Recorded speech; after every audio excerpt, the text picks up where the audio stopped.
Okay, तो इससे पहले कि मैं आपको ये बताऊं कि मैं किन इंडेक्स फंड में हर महीने 1 लाख रुपए इन्वेस्ट कर रहा हूं, मैं आपको ये बताना चाहता हूं कि मैं इंडेक्स फंड में पैसे डाल ही क्यों रहा हूं। और इसका रीजन है इनसिक्योरिटी। इनसिक्योरिटी ये है कि जब मैंने गवर्नमेंट जॉब छोड़ी थी तो सबसे पहली चीज जो मेरे दिमाग में चल रही थी वो ये थी कि यार अगर ये हर चीज फट जाती है, ये एंटरप्रेन्योरशिप, ये यूट्यूब का करियर, ये सारी चीजें काम नहीं कर, तो उस वक्त मैं क्या करूंगा। तो उस वक्त मैंने बहुत ज़्यादा स्टडी करने की कोशिश करी कि कहाँ पर मुझे अपने पैसे इन्वेस्ट करने चाहिए।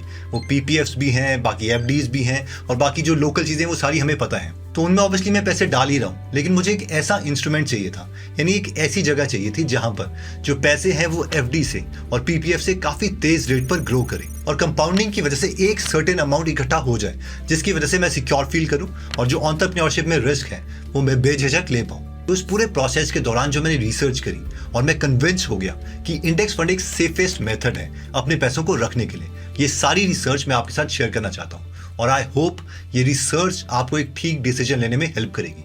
तो आइए स्टार्ट करते हैं। ओके, तो बहुत ही सिंपल भाषा में हम हर एक चीज समझते हैं। तो सबसे पहला सवाल आता है कि एनएससी और बीएससी है क्या। इसे समझने के लिए पहले हम ये समझते हैं कि कंपनी ग्रो करने के लिए क्या करती है। अगर एक कंपनी को अपना बिजनेस एक्सपैंड करना है तो वो क्या करती है कि जो भी उसका मुनाफा है, जो प्रॉफिट है, उसे री इन्वेस्ट कर देती है। लेकिन अगर उसे जल्दी ग्रो करना है तो उसके पास 2 ऑप्शन है। 1 इज डेट, यानी वो किसी भी बैंक से उधार ले सकती है, या फिर 2 वो जो अपने शेयर्स हैं वो बेच सकती है। फॉर एग्जाम्पल, लेट्स से आपकी एक कंपनी है, आप क्या करते हो कि आप अपनी कंपनी का कुछ शेयर पब्लिक को देते हो, उसके बदले में पैसे लेते हो और उन पैसों को आप इन्वेस्ट करने लग जाते हो ताकि आपका बिजनेस जल्दी से जल्दी ग्रो हो।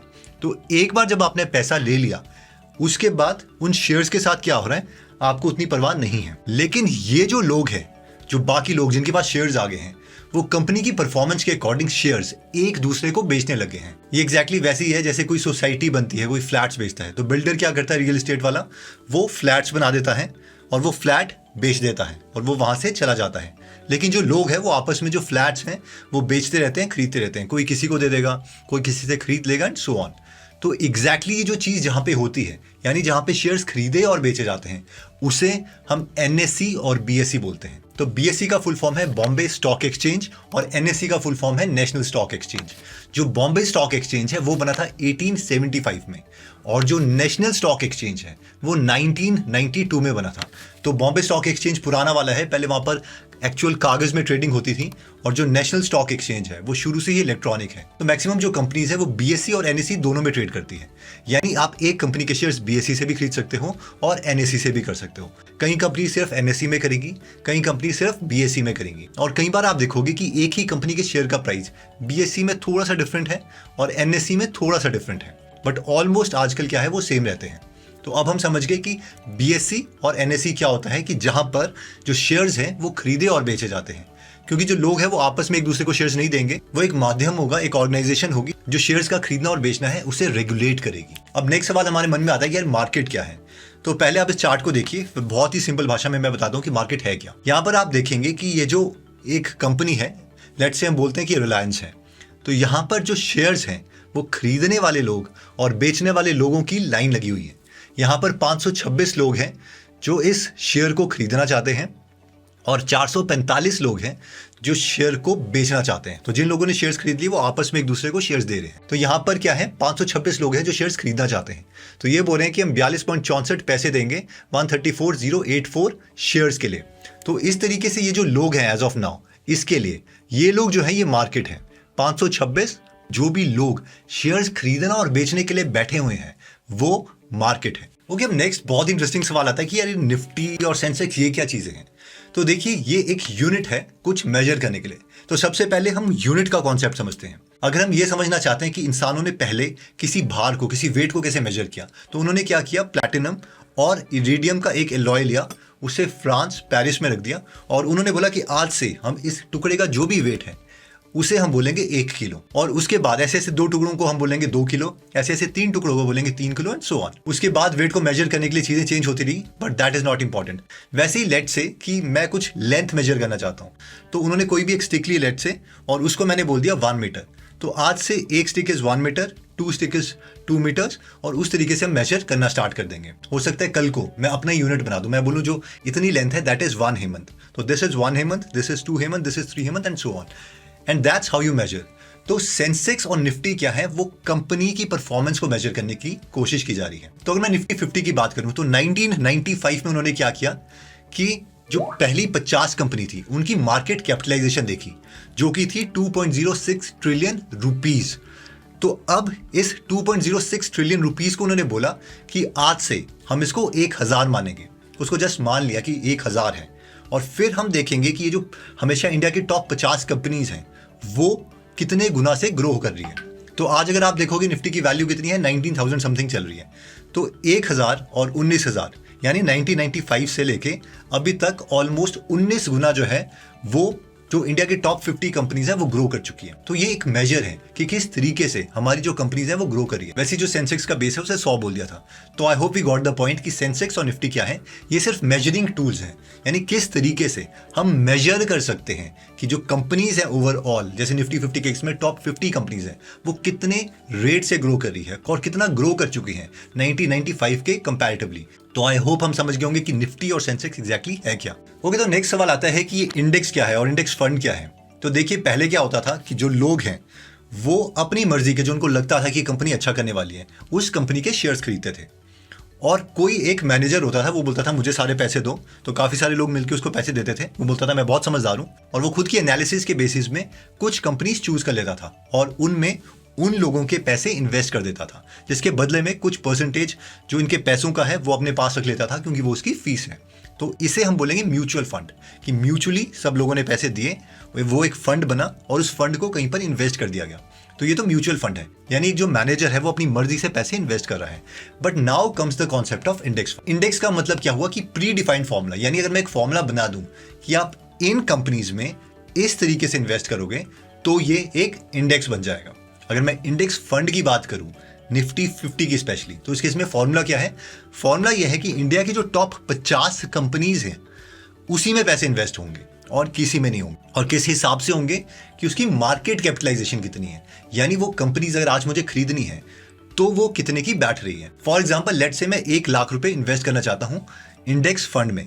तो अगर सबसे पहली कंपनी लेट से रिलायंस है और उसकी वेटेज टोटल 50 कंपनी में लेट से 10% है, तो मैं टोटल पैसे इन्वेस्ट करना चाहता हूँ 1 लाख। तो 1 लाख का 10% हो गया 10,000। तो मैं 10,000 पहली कंपनी में इन्वेस्ट कर दूंगा। लेट से दूसरी कंपनी इन्फोसिस है, आई एम जस्ट इमेजिनिंग, और उसका जो वेटेज है पूरी 50 कंपनी में वो 8% है। तो मेरा 1 लाख का 8% हुआ 8,000, तो 8,000 मैं उसमें इन्वेस्ट कर दूंगा, और इसी तरीके से मैं अपने जो 1 लाख है वो उसमें इन्वेस्ट कर दूंगा। तो कभी भी मुझे किसी फंड मैनेजर की जरूरत नहीं पड़ेगी, क्योंकि जो फॉर्मूला है वो प्री डिफाइंड है। I hope it is very easy to understand. Okay, तो नेक्स्ट बहुत इंपॉर्टेंट क्वेश्चन आता है कि जो निफ्टी इंडेक्स फंड है वो ऊपर ही क्यों जाएगा। तो जैसे कि मैंने कहा कि इंडेक्स क्या है, वो एक फॉर्मूला है, तो आप किस फॉर्मूले में इन्वेस्ट करते हो वो डिपेंड करता है। तो अगर हम निफ्टी 50 की बात करें तो कोई भी इंडेक्स फंड जो कि निफ्टी 50 में इन्वेस्ट कर रहा है वो ऊपर क्यों जाएगा? क्योंकि निफ्टी 50 ऊपर जाएगा। और ये बहुत इंपॉर्टेंट क्वेश्चन है। अगर इस स्टेटमेंट पे हमें बिलीव नहीं है तो हमें इंडेक्स फंड में इन्वेस्ट नहीं करना चाहिए, क्योंकि हम जब ये मार्केट नीचे जाएगी उस टाइम हम होल्ड नहीं कर पाएंगे, हम डर जाएंगे। जितनी भी वीडियोस हमने देखी है या नॉलेज ली है वो कोई काम नहीं आएगी। तो सिर्फ और सिर्फ इस स्टेटमेंट पर हमें बहुत विश्वास होना चाहिए और इसके लिए स्टडी कर लेनी चाहिए। 5 दिन 6 दिन जितना भी है उतना हमें इसके बारे में समझ लेना चाहिए, वरना इंडेक्स फंड में आप इन्वेस्ट मत कीजिए, क्योंकि फिर वो लॉस ही होगा। और इस स्टेटमेंट पे जितनी भी क्रॉस क्वेश्चनिंग आप करना चाहें वो आप कर सकते हैं, क्योंकि इसी स्टेटमेंट के ऊपर हर चीज बेस्ड है। ये बहुत ही कॉम्प्लेक्स नहीं है, बहुत ही सिंपल टॉपिक है। तो let's start with the chart. यहाँ पर आप चार्ट देखिए कि जो इंडेक्स है, यानी टॉप जो निफ्टी की 50 कंपनीज हैं जो भी आई थी वो हमेशा ऊपर ही गया है। ये ऊपर नीचे करके हमेशा रहा है। यहाँ पर भी हुआ, 2008 का क्राइसिस आया, ये कोरोना का टाइम आया।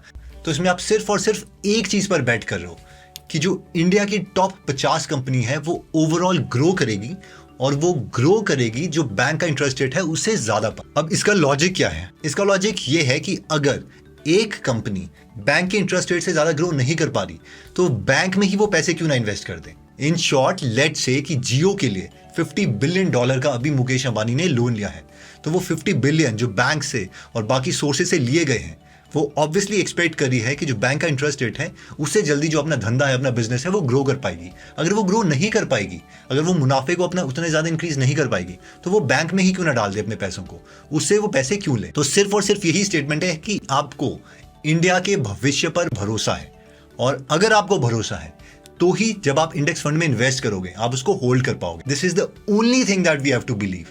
अगर आपको इंडिया के ऊपर भरोसा नहीं है, आपको लग रहा है कि किसी और इकोनॉमी की तरफ इंडिया की जो इकोनॉमी है वो नीचे चल जाएगी, तो फिर आप इसमें इन्वेस्ट ना कीजिए। अब देखिए प्रॉब्लम क्या आता है कि जब हम एफडी या पीपीएफ वगैरह से बाहर निकलते हैं और पहली बार कोई म्यूचुअल फंड या इंडेक्स फंड में इन्वेस्ट करते हैं, तो हमें वहां पर रेड लाइंस दिखाई देती हैं। मीनिंग कि आपको दिखता है कि आपने अगर 1 लाख रुपए इन्वेस्ट करें वो 80,000 हो गए, 60,000 हो गए। वैसे तो उतना वेरिएशन नहीं आता, बट जस्ट इमेजिन कि जो आपके 1 लाख है वो 95,000 हो गए, तो उस टाइम आपको लगेगा 5% गिर गए। अगर मैंने एफडी में करे होते तो वो इंक्रीज भी हो सकते थे।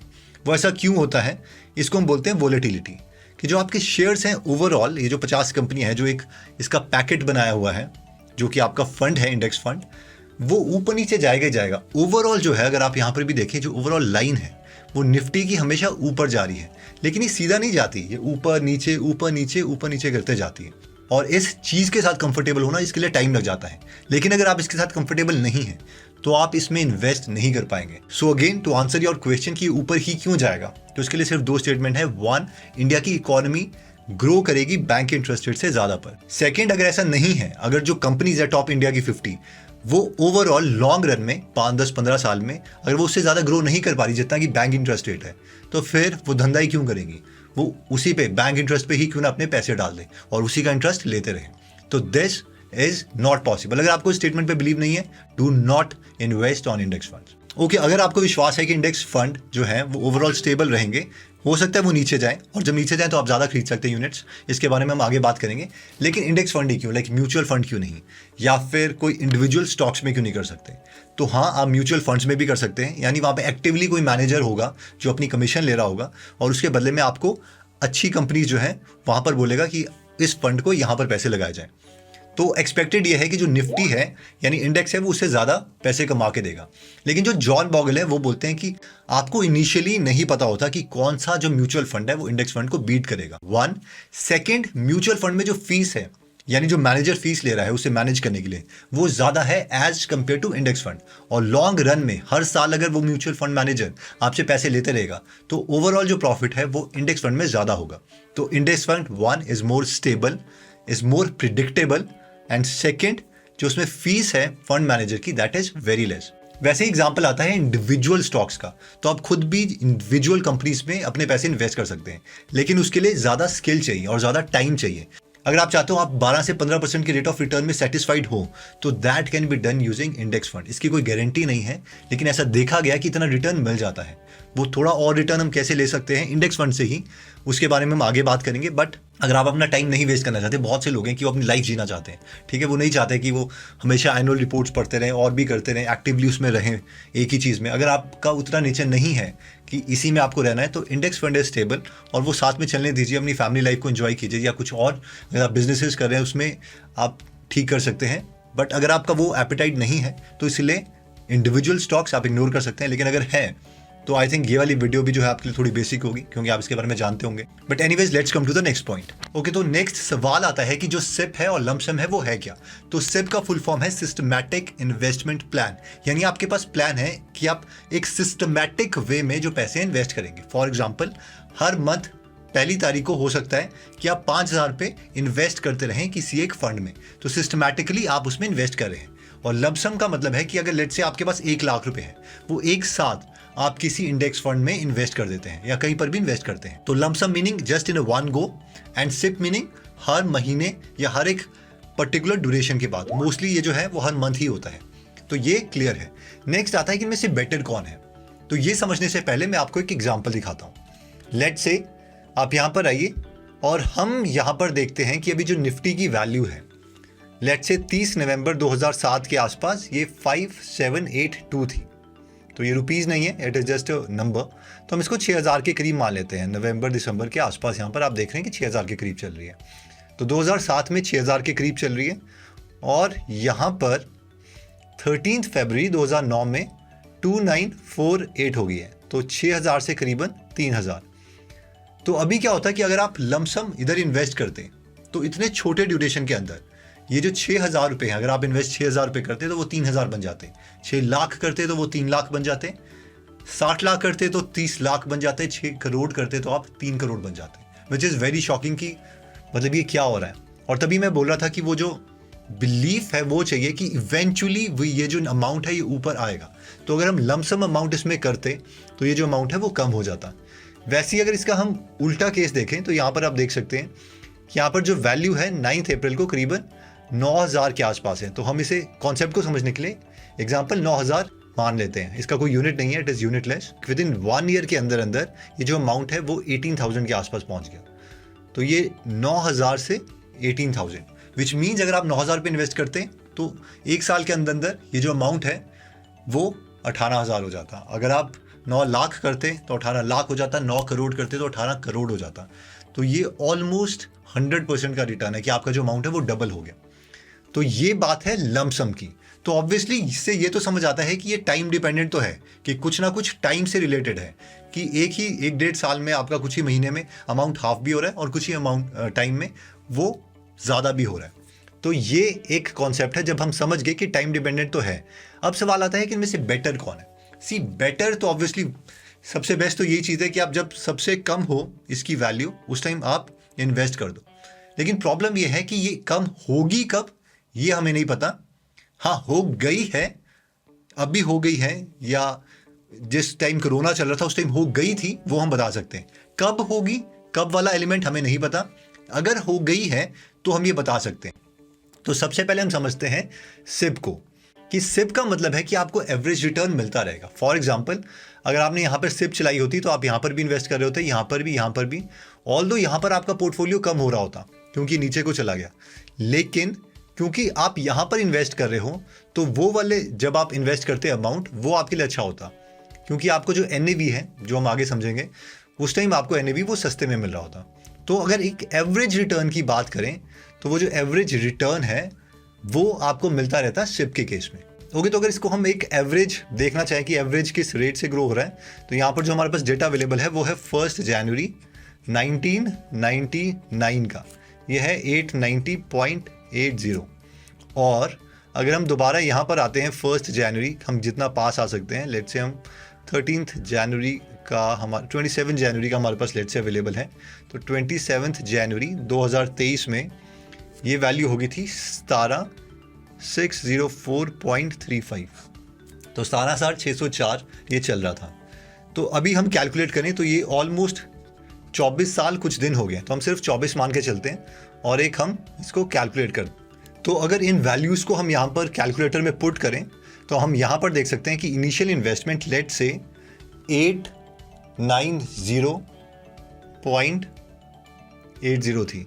तो यहाँ पर ये जो वैल्यू है 1000 से कम नहीं होने दे रहा, तो उसको मैं नॉर्मलाइज करने के लिए सिर्फ जो है इसको 10 से मल्टीप्लाई कर देता हूँ दोनों साइड। तो जो रेट ऑफ रिटर्न है दैट विल रिमेन सेम। और फाइनल इन्वेस्टमेंट जो है, यानी फाइनल वैल्यू जब मिली होगी हमारे को 24 साल के बाद, वो होगी 17,604.3। तो मैं इसको 10 से कर रहा हूँ, 17,604.3। तो दोनों को 10 से कर दिया, इट डजंट मैटर। और ड्यूरेशन कितनी थी? 24 साल। तो अगर हम यहाँ पर 24 साल डालें, क्योंकि ड्यूरेशन हमारी ऑलमोस्ट 24 साल है, ऑलमोस्ट, आप सिर्फ कॉन्सेप्ट को समझिए, तो अभी जो है वो 13.24% आ रहा है। अगर हम लमसम अमाउंट जो है वो 1 जनवरी 1999 में डाल देते और 27 जनवरी को हम निकाल देते, तो ऑन एन एवरेज जो था वो 13% से ग्रो किया है निफ्टी। तो अब सवाल आता है कि हम करें क्या। देखिए, मुझे नहीं पता कि आप कौन सी गेम खेलना चाहते हैं, आप किस तरीके से इसको अप्लाई करेंगे, लेकिन मैं जो सोचता हूँ वो ये है कि मुझे सिप जो है वो कंटिन्यूसली चला के रखनी है 10, 20, 30 ईयर्स के लिए, जो कि मैं साइड बाय साइड चला के रखूँगा। और कुछ अमाउंट मेरा FD में होना चाहिए, ताकि जब मार्केट डाउन हो जाए तो सिप चलने दूंगा मैं, और वो जो अमाउंट है FD तोड़ के मैं उस वक्त पर नीचे इन्वेस्ट कर दूंगा, यानी जब मार्केट गिरेगी, ताकि जो ओवरऑल रिटर्न है वो 12-13% से मैं 15% के आसपास पुश कर पाऊँ, और जो कि अमाउंट है वो अच्छा बन जाता है और उसको मैं रहने दूंगा। अब सवाल आता है कि सारा का सारा अमाउंट जब मार्केट नीचे है हम उस टाइम क्यों ना इन्वेस्ट करें।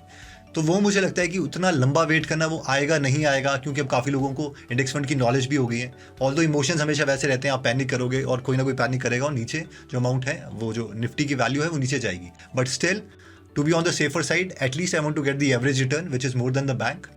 कोई अमाउंट FD में है जो कि वैसी लिक्विड अमाउंट है, वो जब नीचे गिरेगा तब मैं जाऊँगा। तो दिस इज माई गेम।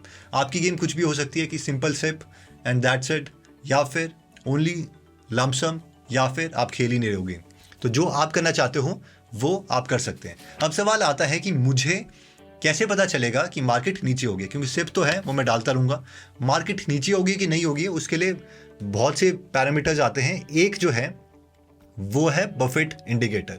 तो बफेट, वॉरेन बफेट ने दिया था, वो क्या बोलते हैं कि ऑलमोस्ट एक जो वैल्यू अगर आप समझते हो, ऑलमोस्ट आप डिवाइड कर दो नंबर्स को, मार्केट कैप कंपनीज की जो टोटल मार्केट वैल्यू है डिवाइडेड बाय जीडीपी।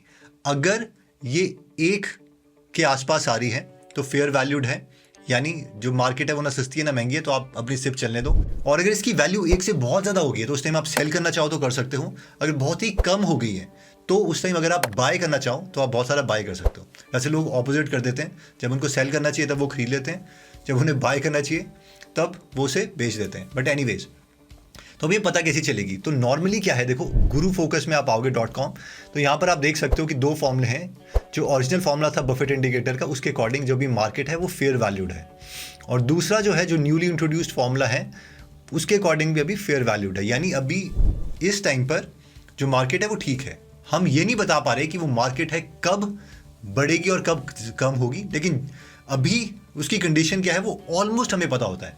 अब लोगों को क्या लगता है कि यार इसकी एग्जैक्टली वैल्यू क्या है, 1.1 में कर दूं, 1.2 में कर दूं। देखो रियल वैल्यूज पे, जो रियल जिंदगी है वो उस पर नहीं चलेगी।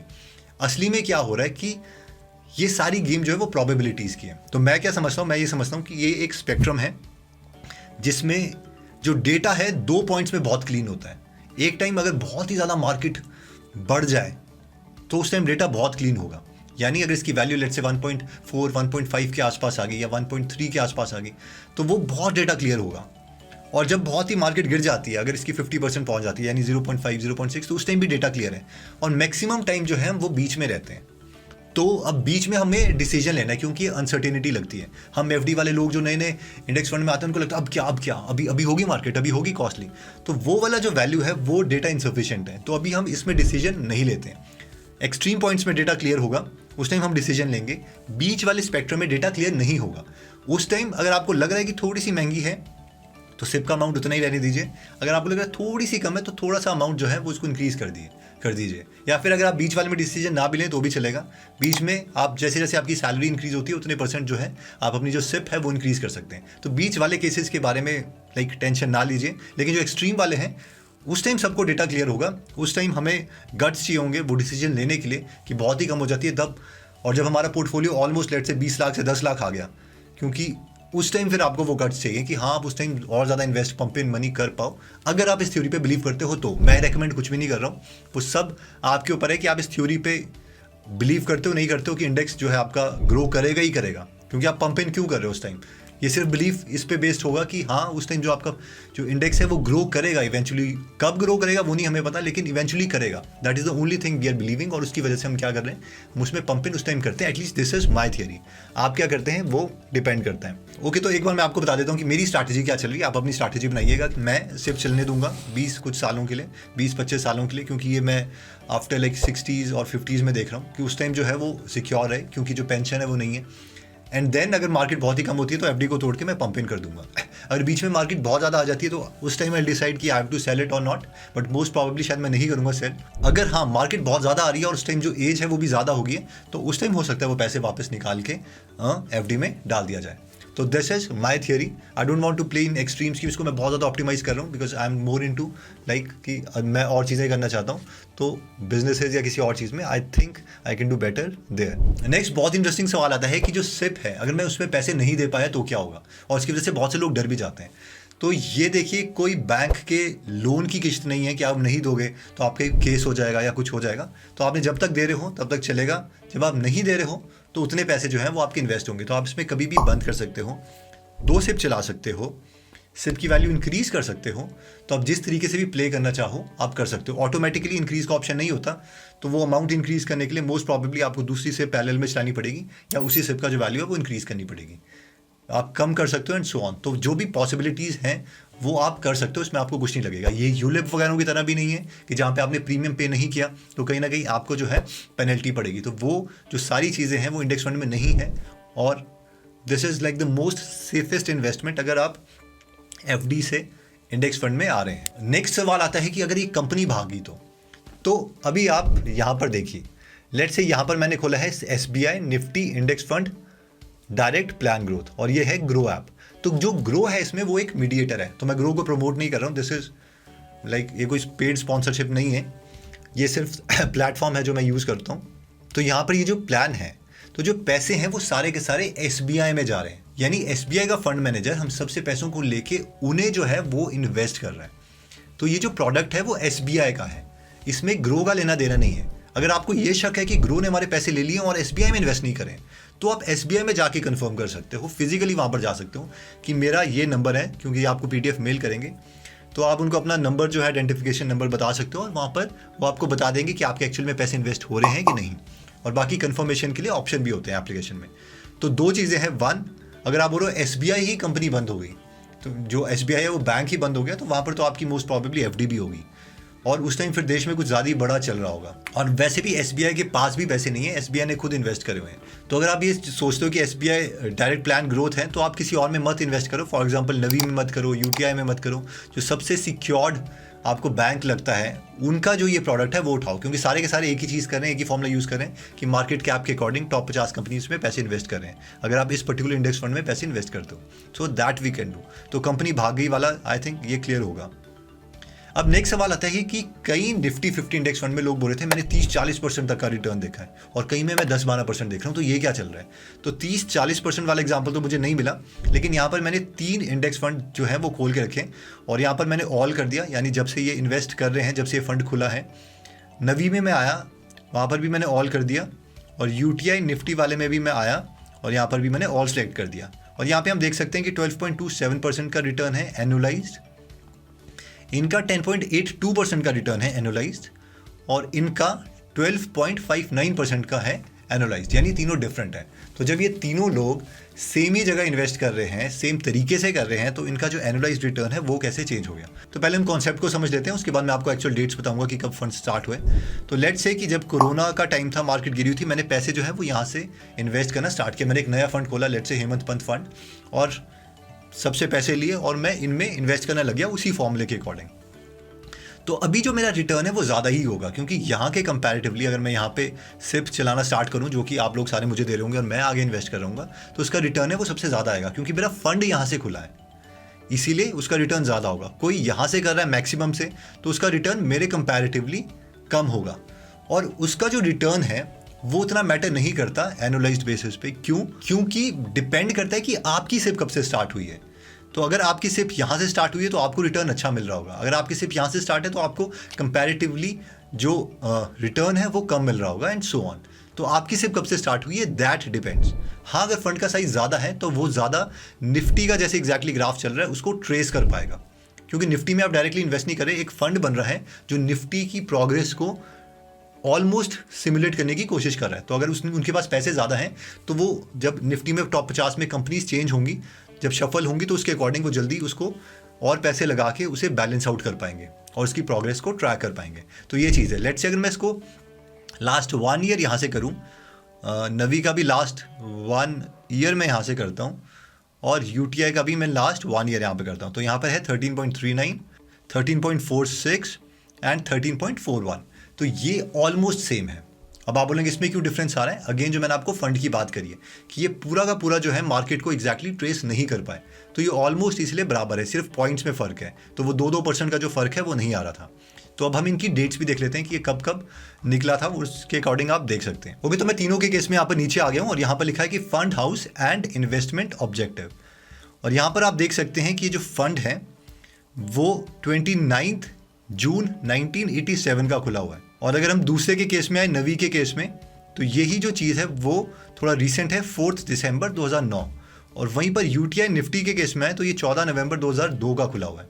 तो ये तीनों अलग फंड हैं, अलग अलग डेट में खुले, इसीलिए जो उनका रिटर्न है दैट इज़ डिफरेंट। अगर हम लॉन्ग टर्म में देखें कि जब से खुले हैं, और अगर हम सबका 1-1 साल का देखते हैं, लास्ट 1 ईयर का, तो ऑलमोस्ट सेम है। थोड़ा सा डिफरेंट है क्योंकि जो टोटल अंडर एसेट मैनेजमेंट है, यानी सब लोगों ने मिलकर जो इनको पैसे दिए फंड को, वो इस केस में UTI के केस में 2,59,086 करोड़ रुपीज़ है, यानी ये बड़ा फंड है। और यहाँ पर आप देखोगे तो ये सिर्फ जो नवी है ये 3780 करोड़ है, तो सिर्फ 3000 करोड़ का है। और यहाँ पर आप देखोगे SBI का, ये सबसे इसके ऊपर ट्रस्ट करते हैं, तो 8,19,794 करोड़ है, क्योंकि इनके पास पैसा ज़्यादा है, ये नंबर 1 इन इंडिया है रैंक एसेट्स के मामले में। तो क्योंकि इनके पास फंड ज़्यादा है तो ये मोर एक्यूरेटली उस फॉर्मूला को ट्रेस कर पाएंगे। फॉर्मूला क्या है कि निफ्टी 50 में मार्केट कैप के अकॉर्डिंग आप पैसे इन्वेस्ट कर दो। तो निफ्टी 50 का जैसे जैसे ग्राफ चल रहा है, इनका फंड भी उसे ऑलमोस्ट उसी तरीके से जो है ट्रेस कर पाएगा। ओके, तो नेक्स्ट सवाल आता है कि XIRR क्या है, extended internal rate of return. तो देखिए लमसम के केस में क्या होता है, जब भी आप पैसे इन्वेस्ट करते हैं और निकालते हैं तो पैसे डालने की और निकालने की जो डेट है वो एकदम फिक्स्ड है। तो वहाँ पे जो CAGR है, compounded annual rate of return, वो बहुत आसानी से कैलकुलेट किया जा सकता है। लेकिन देखिए सिप के केस में क्या होता है, लेट्स से आपने 5,000 रुपये की सिप स्टार्ट करी 10 साल के लिए। तो अभी आपने एक 5,000 रुपये इन्वेस्ट करें जो कि पूरे 10 साल तक रहने वाले हैं। अगले महीने आपने फिर 5,000 रुपये इन्वेस्ट करें जो कि 10 साल से 1 महीना कम तक रहने वाले हैं। अगले महीने फिर आपने 5,000 रुपये इन्वेस्ट करें जो कि 10 साल 2 महीने कम तक इन्वेस्टेड रहने वाले हैं, सो ऑन। इसीलिए जो इसमें रेट ऑफ रिटर्न है कि आपको कितना रिटर्न मिला है, वो कैलकुलेट करना इज डिफिकल्ट। उसको कैलकुलेट करने के लिए एक फॉर्मूला होता है XIRR का, और वो हमें बताता है कि ये जो पैसे हैं ओवरऑल आपको रेट ऑफ रिटर्न कितना मिला है। क्योंकि सबसे पहला जो 5,000 आपने इन्वेस्ट किया था उसमें ऑब्वियसली वो ज़्यादा लंबे समय तक वहाँ पर रहा है, अगले 5,000 का जो अमाउंट है वो कम टाइम तक रहा है। तो इन सबको एक नंबर में कन्वर्ट करने के लिए जो नंबर आएगा, जो आपको रेट ऑफ रिटर्न बताएगा, उसको XIRR बोलते हैं। तो मैं इसके फॉर्मूले में नहीं जा रहा हूँ, but I hope we got the point कि ये जो कॉन्सेप्ट है वो क्या है। ओके, तो नेक्स्ट सवाल आता है कि ये NAV है क्या। क्योंकि यहाँ पर आप आएंगे तो यहाँ पर आप देखेंगे कि जो इसका NAV है वो क्या चल रहा है, 179.10। अगर आप नवी के केस में आते हैं तो इनका NAV क्या है, 12.61 का। अगर आप यहाँ पर UTI के केस में आते हैं तो इनका NAV क्या है, 134.60 का। तो NAV का रिटर्न से कोई लेना देना नहीं है। NAV को आप एक एवरेज शेयर प्राइस के रेट से समझ सकते हैं। अब हो क्या रहा है कि फंड मैनेजर हम सबसे पैसे ले रहा है और उसे एक ही तरीके से इन्वेस्ट कर रहा है। अब ये जो सारे कंपनी के शेयर्स हैं उसे वो हर महीने खरीदने की कोशिश कर रहा है। तो रिलायंस का लेट्स से, क्योंकि वो टॉप 50 कंपनीज में है, उसका शेयर प्राइस कभी कुछ और चल रहा होगा, HDFC बैंक का कुछ और होगा, एंड सो ऑन। तो ये जो सारे के सारे शेयर्स हैं, इनका वो प्राइस आपको नहीं बता सकता कि इसको मैंने इतने पे खरीदा, इसको इतने भाव पे खरीदा, इसको इतने भाव पे खरीदा, लेकिन वो उसका एक सॉर्ट ऑफ एवरेज बना देगा। वो जो एवरेज है उसे हम नेट एसेट वैल्यू बोलते हैं। अब इसमें आता है कितने % रिटर्न गारंटी है। तो देखिए गारंटी कुछ भी नहीं है। गारंटी सिर्फ मैंने आपको अगेन बोला था कि एक ही स्टेटमेंट के ऊपर ये बेस है कि आपका जो इंडिया है वो ग्रो करेगा और वो बैंक रेट ऑफ रिटर्न से ज़्यादा ग्रो करेगा, और ये ऊपर नीचे होके जाएगा। उस जर्नी के लिए जो ग्रोथ मिलेगी वो एकदम लीनियर नहीं मिलेगी। FD के केस में एकदम लीनियर कर्व बनता है, इसके केस में वैसे नहीं होगा। उस लीनियरिटी में ऊपर नीचे होगा और वही लोगों को डरा देता है। तो इसमें सिंपल सी बात है कि आप इन्वेस्ट लेट से सिप करते रहिए। मेरा थॉट प्रोसेस क्या है कि मैं सिर्फ इन्वेस्ट करता रहूँगा और 20-25 साल तक मैं कर रहा हूँ। उस टाइम मैं अपना देख लूँगा कि 12% के आसपास कितना अमाउंट बन रहा है। अगर उस टाइम बनेगा तो मैं जिस मूवमेंट पे वो बनेगा मैं वो निकाल के रख लूँगा। हो सकता है वो ज़्यादा बने और मुझे लगे मार्केट अभी ज़्यादा है तो उस टाइम भी मैं निकाल लूँगा। तो ये जो रिटर्न है ये बैंक इंटरेस्ट से ज़्यादा होने वाला है, ये मुझे समझ है कि हाँ ऐसा होगा, ऐसा मेरा मानना है। और क्योंकि मुझे बैंक इंटरेस्ट से ज़्यादा मिलने वाला है और मैंने काफ़ी लंबे समय तक किया है तो एक अच्छा खासा अमाउंट बन जाएगा। इससे ज़्यादा जो परसेंटेज है, गारंटी क्या है, गारंटी कुछ भी नहीं है। उसे मैं ऑप्टिमाइज़ करने की कोशिश करूँगा कि हाँ बफेट इंडिकेटर के अकॉर्डिंग अगर डेटा बहुत ही क्लियर है, उतना मिल रहा है तो उस टाइम मैं निकाल दूँ, उस टाइम मेरी लाइफ की सिचुएशन क्या है एंड सो ऑन। तो वो एक चीज़ है, गारंटी वाला सिस्टम जो है वो कुछ भी नहीं है। ओके, तो नेक्स्ट सवाल आता है कि अगर किसी टाइम मुझे पैसे चाहिए और उस टाइम मार्केट डाउन होगी तो क्या होगा।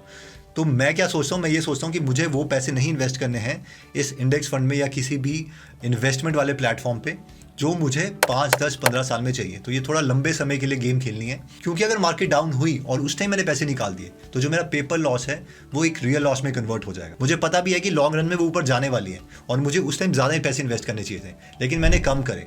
तो इसीलिए उस टाइम आप कुछ भी नहीं कर सकते, आपको इस फ्लो के अकॉर्डिंग गेम करनी पड़ेगी। अगर आपको बैंक इंटरेस्ट से ज़्यादा रिटर्न चाहिए, अगर आपको बैंक वाले चाहिए, बिल्कुल ही सिक्योरिटी चाहिए, जब मैं चाहूँ मैं तोड़ दूँ, तो फिर वो गेम हमारे लिए नहीं है।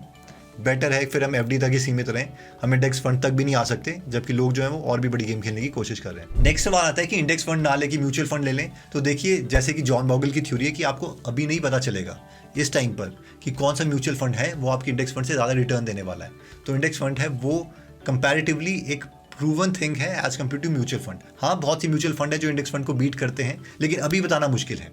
आप पास्ट रिटर्न देख के भी नहीं बता सकते कि अभी पास्ट में अच्छा किया है तो अगले 10 साल में भी जो इंडेक्स फंड है उसको बीट करेगा। तो वो उतना ट्रू नहीं है। फिर भी कई लोग म्यूचुअल फंड में करते हैं, तो उसके लिए आप थोड़ा और स्टडी कर लीजिए।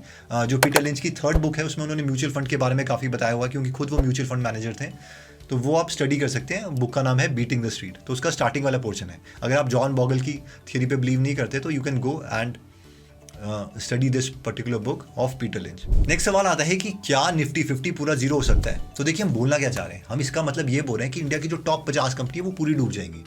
वैसे नॉर्मली क्या होता है कि टॉप 50 कंपनीज हैं, अगर कोई कंपनी खराब करी वो नीचे चल जाएगी और जो अच्छा करी वो खुद ऊपर आ जाएगी। लेकिन अगर यही सब कुछ डूब गया तो चल क्या रहा होगा देश में, आप सोचो। मतलब पैसे से ज़्यादा और कुछ बड़ी प्रॉब्लम होगी जिसको हम डील कर रहे होंगे। अगर ये टॉप की 50 कंपनीज ही डूब जाती हैं, जो भी सबसे ऊपर आ रही है, यानी ऑलमोस्ट हमारी इकोनॉमी का ढप्पा बैठ चुका है, तो पैसे से ज़्यादा और भी सारी चीज़ें जो हैं हम उसके बारे में सोच रहे होंगे। फिर उस टाइम कुछ बहुत ही ऐसी चीज़ हो रही होगी जो आज तक कभी भी नहीं हुई। मेरी समझ से ये जो चीज़ है वो बहुत ही अनलाइकली है। अगर आपको लगता है तो फिर अगेन आप स्टडी कर सकते हैं इसके बारे में, बट मेरी समझ से ऐसा is almost impossible. Next question आता है कि पैसे डालें कब, निकालें कब।